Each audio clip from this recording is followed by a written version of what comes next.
구독자 여러분 안녕하십니까. 뼈있는 남한말 대잔치 뼈아대. 오늘은 폴라리스 이야기 시간입니다. 오늘 어떤 이야기를 할 거냐면요. 오늘 이제 이야기 제목은 잘못된 겸손은 위선이다. 그러니까 이제 우리나라에 어떤 문화가 있냐면 이게 제가 우리나라 제일 싫어하는 문화거든요. 무조건 급식급식 모드예요. 뭐 제가 아는 게 있나요? 저는 잘 모릅니다. 저는 전문가가 아니에요. 모릅니다. 근데 제가 이제 그렇게 말하는 사람들 보면은 진짜 모르는 경우가 많아요. 솔직하게 고백하는 거 아니야? 근데 그거를 마치 겸손이 마냥. 그래서 여기 이거 안 읽어드렸는데 아주 짧은 문장이 있는데 자신을 이해 못한 상태에서 메타인지가 낮은 상태에서 무조건 자신을 낮추는 것은 겸손이 아니라 위선이다. 그러니까 그게 뭐가 있냐면은 제가 정말 안타까운 게 뭐냐면은 우리나라 친구들이 그 평균은 진짜 대한민국 사람들이 학습 능력을 상위 1% 말고 말 그대로 그냥 평균으로 냈을 때 평균 어느 나라 가도 제가 볼 때 지지는 않아요. 우리가 특히 학생들은요. 싱가포르 다 근데 정말 안타까운 건 뭐냐면은 제가 이제 외국 생활을 했을 때 다 이제 영어권이죠. 분명히 영어가 부족해서 그런 걸 수도 있는데 근데 영어가 부족한 거를 떠나서 뭔가 발표를 할 때 되게 우리나라 친구들은 자기가 알고 있는 걸 다 발표하지 못해요. 근데 나는 진짜 황당했던 게 뭐냐면은 미국 친구들은 진짜 요만큼 알고 있는데 진짜 장난 아니야. 이만큼 알고 있는 것처럼 말해요. 그래서 나는 맨 처음에 이제 막 이게 처음 교환학생 가갖고 이제 그런 거 접했을 때 제가 미쳤나 그랬어 나는요. 쟤만 그러는 게 아니라 다 지풀 공부도 안 했으면서 엄청 부풀리기 시작해 그거를. 근데 저게 프레젠테이션에 그때 그걸 배웠어요. 그러니까 왜? 그러니까 우리 옛날에 제가 그랬잖아요. 우리 그 나노코 센터장이라고 벤키 백한타산이라는 이제 벤키 교수님이 계셨는데 그 교수님이 저한테 그 엘리베이터에서 잠깐 나눈 왜 그때 그 말 했는지 모르겠는데 제가 그게 진짜 가슴에 딱 새긴 말이 있다니까요. 잠깐 만날 관계면은 쇼잉 오프 하고 그러니까 뭐 자랑질하고 그다음에 멀리 볼 관계면은 험불해라. 좋은. 근데 그게 나는 그때 그게 딱 와닿았어요. 그러니까 그게 막 자랑을 하는 게 아니라 그 사람이랑 길게 관계를 갖고 가기 위해서는 잠깐 만나는 것도 사람들이 있고 뭐 관심을 안 갖기 때문에 그때는 공작새가 이렇게 쫙 날개 펴듯이 매력 발산을 해야 된다는 거예요. 그렇죠. 근데 대부분의 가족, 뭐 회사, 이 친구 이런 관계 아니면은 제가 볼 때 80%의 만나면 다 짧게 만나는 관계예요. 그럼 거기서 제가 볼 때 진짜 자기가 알고 있는 걸 표현할 줄 알아야 되거든요.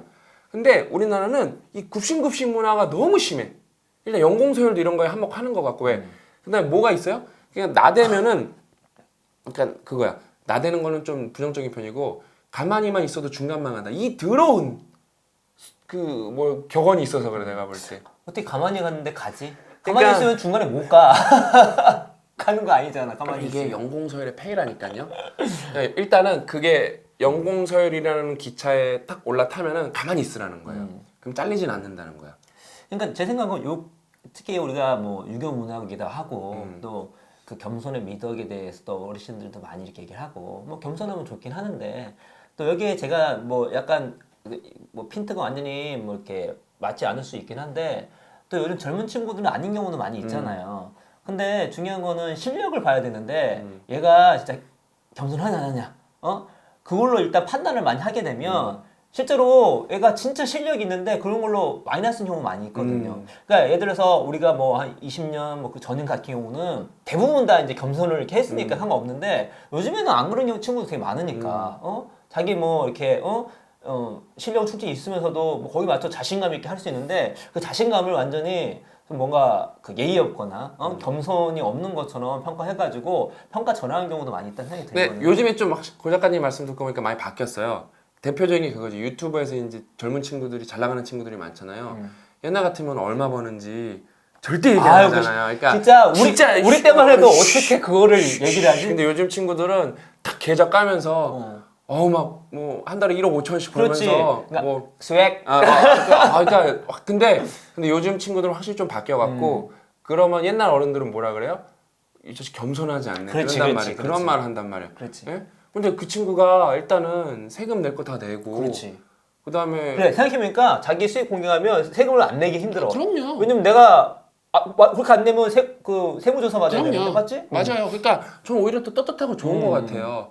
그러면서 다른 친구한테 이 분야에 뭐 뛰어들면은 뭐 동기부여도 될 수도 있고 그게. 그렇지. 근데 아무튼 이 진짜 그 다음에 난 제일 이 에피소드에서 제가 또 하나 말하고 싶었던 게 겸손을 얘기하면서 말하고 싶었던 게 뭐냐면요. 나는 그 겸손을 강요하는 사람들이 너무 싫어요, 진짜. 예? 저는 왜냐면은 누군가한테 겸손을 강요하는 것 자체가 그 사람이 겸손하지 않다고 생각하거든요. 예? 좋은 포인트네. 그러니까 왜냐면은 가까운 사이는 그걸 조언을 해줄 수가 있어요.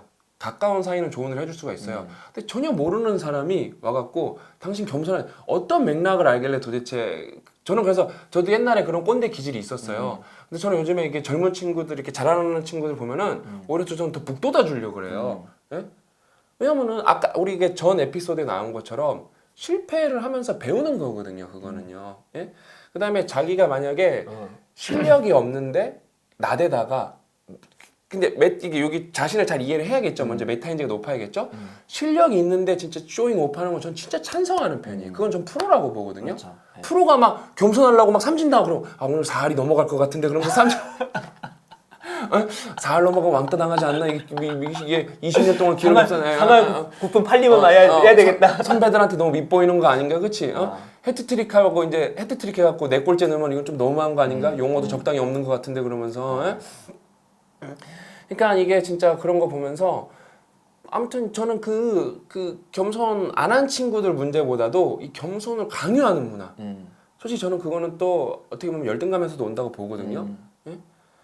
그거를 진짜 저는 좀 생각해 보셨으면 좋겠어요. 내가 못하는 것 때문에 다른 사람을 짓누르는 거 아닌가. 근데 이게 제 의견은 아니에요. 이거는 무슨 의견이냐면은 진짜 제가 옛날에 그게 있었어요. 미국에서 꽤 오래된 올림픽인데 어떤 그 미국 아틀란타 올림픽이었나?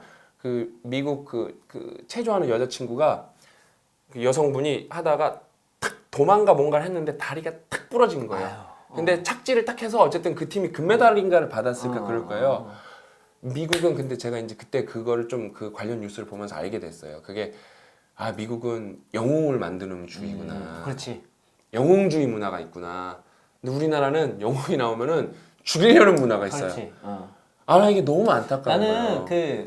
아메리칸 어. 갓 탤런트. 저는 그거를 볼 때마다 느껴요. 그게 거기는 모든 연출이 영상 연출이 어떤 특정 사람을 영웅으로 만든 식으로 연출. 특히나 정확히, 그 골든 부저 눌렀을 때 그 화면 구성이나 그게 화면이 뭐냐면 일단은 모든 관객이 일어나서 기립박수를 치면서 이게 뻥튀기 아니라 그 뭐지 꽃가루가 날리면서 뭐 눈물을 흘리고 그 화면이 확 그러니까 심지어 한 일반인을 영웅으로 만들어주는 거예요.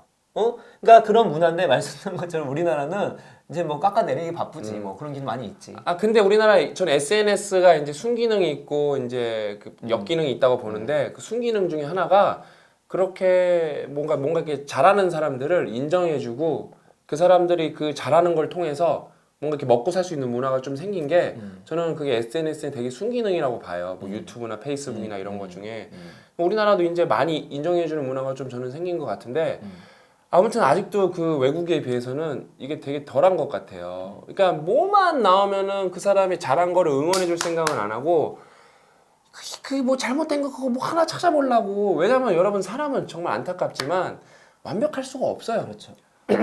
뭐 잘하는 게 있어도 항상 못하는 게 10% 20% 있기 마련인데 그거 잡아갖고 그것도 익명인데서 막 까고 조리돌림하고 막 신나하는 거예요 진짜. 그러니까 저는 이제 이게 생각했으면 좋겠어요. 그러니까 우리가 좀 겸손을 중시하는 그 문화긴 한데 편하게 저 같은 경우 그렇거든요. 자기에 대해 수액하면 수액하는 대로 멋있고 겸손하면 겸손한 대로 멋있어요. 대신 그 겸손이 기본적인 실력이 바탕이 된 상태에서 겸손해야지 이게 멋있는 거고 수액도 마찬가지고 뭣도 없으면서 수액하면 꼴불견이지. 그러니까 본인이 어느 정도 뭐랄까 어필할 수 있는 거 혹은 실력을 갖춘 상태에서 이런 겸손이나 수익 같은 거 다 좋다는 생각이 들어요. 근데 이제 그것도 아닌데 뭣도 없으면서 진짜 뭐 없어서 겸손할 수밖에 없는 거지. 아니면 뭐 수액은 하는데 알고 봤더니 알짜리기가 아무것도 없어. 그럼 문제가 될 수 있겠죠. 그다음에 이제 이게 이 무조건 자신을 그냥 분명히 실력이 있음에도 불구하고 무조건 자신을 낮추는 게 결국 어디서 제일 문제가 되냐면은 회사입니다. 회사. 회사는 뭐 연공 뭐 나이 많은 게 답이 아니라 실력 있는 게 답이어야 되고 그 사람들이 실력 있는 사람들이 쭉쭉쭉쭉 치고 나갈 수가 있어야 되는데 그냥 그런 문화가 팽배한 거야. 아, 제가 아는 게 뭐가 있겠습니까? 제가 뭐가 한 게 뭐가 있겠습니까? 예? 그러니까 제가 그 사람 좀 멍청이 되지 말자 그 강의에서 말씀드린 게 뭐냐면 특히 이렇게 기버들 중에 이기적 이타주의자가 못 되신 분들, 그러니까 이기적 이타주의자, 자기 이기심도 있어야 되는데 그 이기심이라 하는 건 뭐냐면 이 조직 내에서 내가 하는 것을 내가 하는 것과 이 조직의 이익을 이렇게 합치시키는데 어떤 생각하냐면 좀 겸손한 나머지 굳이 내가 얘기하지 않아도 다 알아주겠지? 내가 이렇게 낮춰도 다 알아주겠지? 몰라요. 모릅니다. 제가 하는 거에 대해서 자신감 있게 내가 이거를 할 수 있다고 얘기하고 또 어떨 때는 해왔던 것도 얘기할 뿐만 아니라 할 수 있다고 자신감 있게 얘기를 해주는 게 필요합니다. 실제로 그분이 가장 실력이 있어서 본인이 치고 나가지고 주도적으로 하는 것도 좋은 거거든요. 그럼요. 근데 자꾸 이렇게 너무 겸손만 하면은 본인도 제대로 평가를 못 받고 이 조직도 별로 안 좋아져요. 그러니까 어필할 줄 알아야 돼요. 그 다음에 그 선행도 이게 진짜 얘기 잘 나왔어. 선행도 하면은 본인이 말할 줄 알아야 돼 그것도요. 나 이것도 저는 이번에 연봉 협상 때 되게 좋았던 것 중에 그때 이제 신 박사님은 일이셔서 이제 가셔가지고 그 연봉 협상 애프터 애프터 이분은 이제 올해 하반기 때 오신 분들이어가지고 나는 아직도 그게 임팩트가 남아요. 그러니까 본인은 슬로우 스타터다. 저는 그게 되게 임팩트가 있었거든요. 제가 이거 두 번째 말씀드리는 제가 슬로우 스타터기 때문에. 근데 그 얘기를 강하게 들으면서 왜 슬로우 스타터냐? 과거를 얘기해 주는 거예요. 자기는 제 동생이 자기보다 뭘 해서 빨리 잘했는데 결국 자기가 공부를 더 잘했대. 그러니까 그게 딱 어필을 해주니까 얘 상황에 대해서 이해를 하게 되면서 일정 부분 기다려줘야 되겠다 마음이 드는 거지. 근데 어필을 안 했어 막. 계속 뭔가 가만히 있고 제가 잘하겠습니다. 잘못했습니다. 이렇게 했으면은 제가 몰랐겠죠. 근데 자기가 갖고 있는 자기만의 잠재력과 장점을 딱 어필하는 거죠. 그 상태에서. 그러니까 오케이 이게 됐던 거죠. 근데 본인이 그거를 실제로 자기가 본인이 했던 것이 거짓이 아니면을 드러내면 되는 거죠. 예. 그래서 저는 그냥 무조건 겸손할 게 아니라 뭐 잘한 거는 서로 뭐 이렇게 좀 내세울 줄도 알고 그걸 격려해주는 문화도 있었으면 좋겠어요. 저는 왜 우리나라가 이렇게 기부 문화가 발달 안 하냐면은 미국은 그거 하면 막 진짜 막 박수, 우리나라 당연히 기부 많이 하면 박수 쳐주지만 미국은 그게 하나의 진짜 뭐라 그럴까 문화고 관습이 그런 것 같아. 이렇게 기부를 하고 그 사람을 되게 높게 인정해주고 그런 거에 대해서 진짜. 그때 그 얘기했잖아요. 그래서 유명 연예인이나 영향이 있는 사람이 기부단체에서 조금 안타까운 게 제발 기부한 것도 입 밖에 내놨으면 좋겠는데 얘기를 안 하는 거야. 왜냐면 우리 문화가 한 5년 동안 모르게 선행하면 그걸 최고로 치는 거지. 근데 실제로 그게 그 사람한테는 우리나라에서 칭찬을 받겠지만 기부 문화에는 안 좋은 거예요. 왜냐면 그 영향 있는 사람이 내가 기부합니다 하면서 하면은 그게 진짜 수익이 돼서 사람들이 따라오거든요. 제가 5년 동안 그게 숨겨져 있던 거야. 그러면 웃긴 게 뭐냐면 나도 한 3년은 묵혀둬야 되나? 사람들이 그러면은 기부에 이상한 문화예요. 기부에 확산이 안 되는 거야. 진짜 답답해 이런 거 보면. 근데 그게 되게 좋은 것 같지만 이게 있잖아 저축의 역설처럼 한 개인에 봤을 때 좋겠지만 그게 다수가 되면 안 좋은 경우가 있어요. 기부는 서로 수익하면서 좋잖아요. 그게 아니라 영향도 받고. 제가 최근에 무슨 어떤 컨텐츠를 봤는데 뭐 익명으로 하는 게 뭐 그 사람 뭐 도와주는 분들한테 뭐 피해가 갈까봐 익명으로 자기네가 뭐 봉사활동을 한대요. 그것까지는 맞는데 저는 그것도 잘못된 게 뭐냐면은 만약에 그 대기업이 뭔가 봉사활동을 했는데 그걸 익명으로 안 하고 해. 그럼 그 기업의 이미지가 좋아지잖아요. 여러분 기업은 항상 주가로 결정납니다. 그 기업이 주가가 높아져. 그 다음에 그 기업이 이제 브랜드 가치가 올라가서 물건이 더 잘 팔려.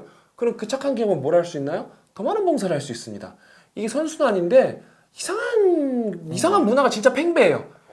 이 가짜 겸손이 너무 팽배해 있어 우리나라는요. 그래서 뭐 우리 뼈독자분들 이제 뭐 보통 보면 뭐 10,000명에서 10만 명 이렇게 보시고 하시지만 뭐 진짜 그분들만이라도 자기가 잘한 거는 저희한테 자랑하세요. 댓글에 요번에 댓글로 쓰시면 되겠네. 우리 수액 한번 갑시다. 쫙 뼈독자 수액. 뼈독자 수액. 왜냐면 제가 그러면 이것만 따로 만들어서 에피소드로 만들 수 있으니까 나 이거 했습니다. 조금만이라도 자랑할 거 다 자랑합시다. 우리. 이거 평소에 진짜 못하신 분 있어요. 솔직히 한번 내가 거기 이게 장점들이 있는데 이 너무 겸손의 분위기와 겸손을 추구하는 나머지 입 밖에 내지 못한 사람이 있습니다. 수익 한번 합시다. 그게 아니라 그런데 뭐 그런 거막 3조 5천억 기부했다 막 그런 거 있는 거 아니야? 고백할 데가 없어서 여기다 그러면 우리가 형님 이러면서 다 형님이지 뭐 3조 5천억 기부. 그렇지, 다 형님이지. 누님 형님 다 나오지네. 그렇죠. 예. 아버님 어머님도 나올 텐데 그렇죠. 그러니까 자기가 장점 하고 좋은 일 수익할 거 뭐든 상관없습니다. 예. 이거 한번 그걸 적어봤으면 댓글로 한번 좋겠네요. 쭉 적어봤으면 좋겠습니다. 네. 아무튼 또 이렇게 잘하시는 분들은 저희가 계속 칭찬해드릴 거고요. 저희도 잘한 일은 계속 알려드리도록 하겠습니다. 그렇게 오늘 폴라리스 이야기는 오늘 여기까지고요. 또 다음 에피소드로 재밌고 유익하고 알찬 이야기를 만들어갖고 저희가 찾아뵙도록 하겠습니다. 끝까지 시청해주셔서 진심으로 감사합니다.